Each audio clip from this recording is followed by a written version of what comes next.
गीता और राजेश दोनों एक ही मोहल्ले में रहते थे। बचपन में साथ साथ खेलते, स्कूल जाते। दोनों के परिवारों का आपस में प्यार ही बहुत था।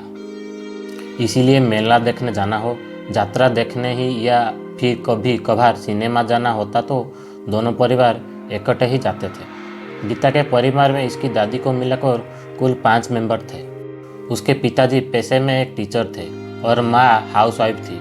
गीता से छोटी उसकी एक बहन भी थी जिसका नाम सीमा था। बहुत ही संस्कारी परिवार था। दादी सुबह शाम भजन कीर्तन कर परमात्मा का नाम जपती रहती।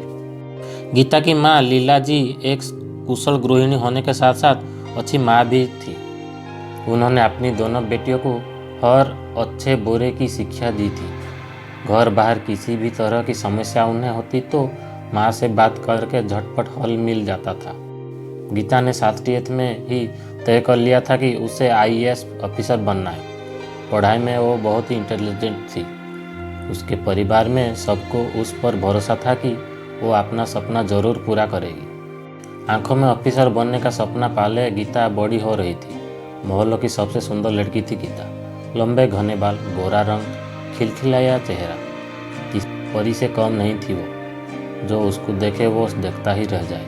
स्कूल में भी हर लड़के की पसंद थी गीता, लेकिन गीता इन सब बातों से बेखबर अपने लक्ष्य की ओर बढ़ती जा रही थी। अपने 12 में पूरे शहर में टॉप करके अपने माँ बाप का नाम रोशन कर दिया। अब उसे आगे की पढ़ाई के लिए शहर से बाहर जाना था। एक बहुत ही अच्छे कॉलेज में उसका एडमिशन हो गया।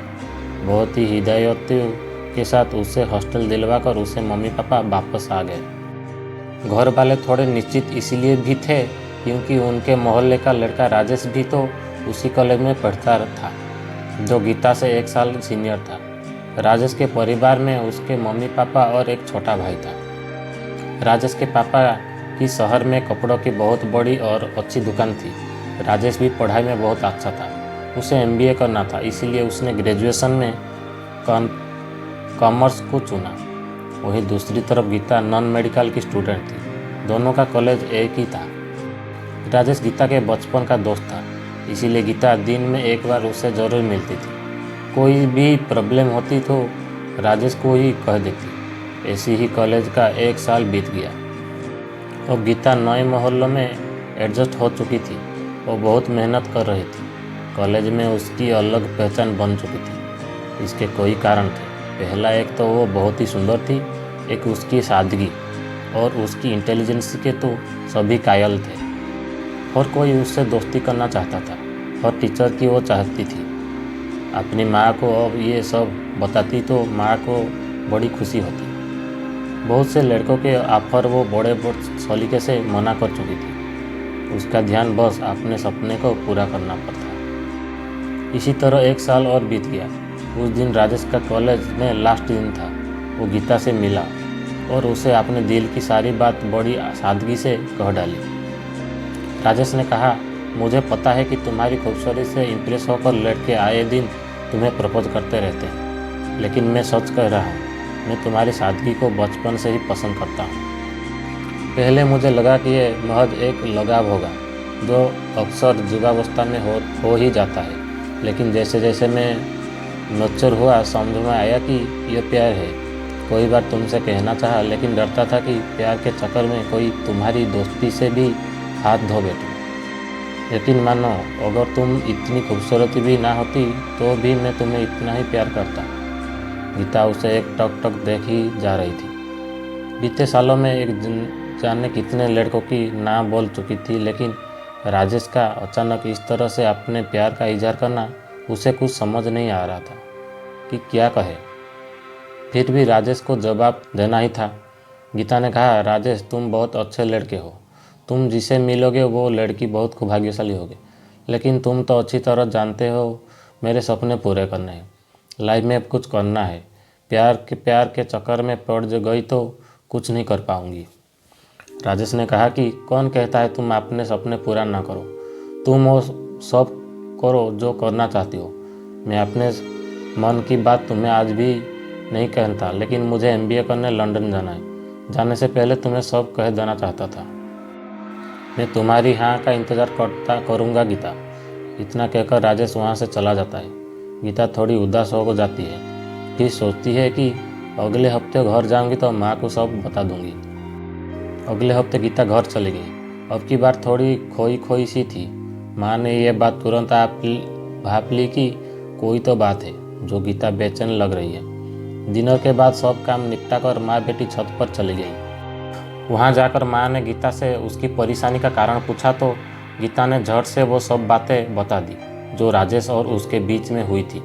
राजेश एक अच्छा लड़का था, घर में सभी उसे पसंद करते थे। उसकी माँ ने गीता को समझाया, अभी तुम अपनी पढ़ाई पर ध्यान दो, इसमें परेशान होने वाली कोई बात नहीं है। राजेश अच्छा लड़का है, तुम दोनों सेटल हो जाओ, उसके बाद रिश्ता करने में कोई हर्ज नहीं है। देखा परखा लड़का है, परिवार भी अच्छा है। अपनी माँ को सब बताने के बाद उसके मन का बोझ हल्का हो गया। अपनी माँ को प्यार भरी झप्पी देकर वो सोने चली गई। कुछ दिनों बाद गीता को अगले सेशन के लिए कॉलेज जाना था। सारी तैयारियां करके उसके मम्मी पापा उसे हॉस्टल छोड़ने चले गए। इस साल तो राजेश भी नहीं वहाँ था, इसलिए उसे मम्मी पापा को उसकी थोड़ी चिंता हो रही थी, लेकिन अपनी बेटी को समझदारी पर विश्वास भी बहुत था। गीता को भी राजेश के बिना अच्छा नहीं लग रहा था। उसने अपने पूरा ध्यान पढ़ाई पर लगा लिया। वो कोई भी कमी नहीं छोड़ना चाहती थी। कॉलेज का लास्ट ईयर था, वो पूरी तरह पढ़ाई में रम गई। एक दिन संबित नाम का एक लड़का नज़र गीता पर पड़ी। वो उसकी खूबसूरती देखकर पागल हो गया। अगले ही दिन उसने गीता को प्रपोज कर दिया। गीता ने बड़े ही सलीके से उसे मना कर दी, लेकिन अम्मी घर का इकलौता साहिबजादा तो जिद पर अड़ गया है कि उसे तो गीता ही किसी भी कीमत पर चाहिए। वो हर रोज़ उसे परेशान करने लगा। गीता बहुत तंग हो गई थी उसकी हरकतों से। वो परेशान रहने लगी थी। इसका असर उसकी पढ़ाई पर भी पड़ रहा था। संबित उसे किसी भी कीमत पर पाना चाहता था। जब वो नहीं मानी तो उसने गीता के चेहरे पर एसिड फेंकवा दिया। इस हादसे के बाद गीता की ज़िंदगी बदल गई। उसने जीने की उम्मीद छोड़ दी।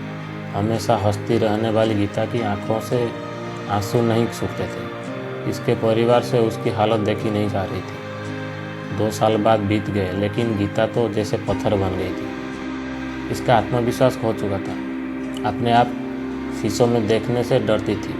उन्हीं सब के बीच राजेश का आना हुआ। जब उसे गीता की हालत का पता चला तो उसे मिलने चला आया। गीता को ऐसी दुर्गति देखकर वो अंदर तक हिल गया। उसने अपने आप को बड़ी मुश्किल से संभाला। बिल्कुल नॉर्मल होकर पहले की तरह बातचीत की और अगले ही दिन अपने मम्मी पापा के साथ गीता के साथ शादी का प्रस्ताव लेकर गीता के घर आ गया। गीता के परिवार वाले उनकी अच्छाई से अभिभूत हो गए।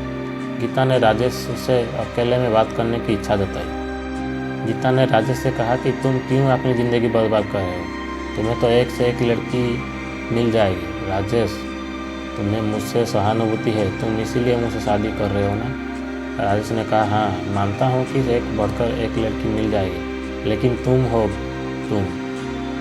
गीता, मैंने तुम्हें चाहा है, केवल तुम्हें।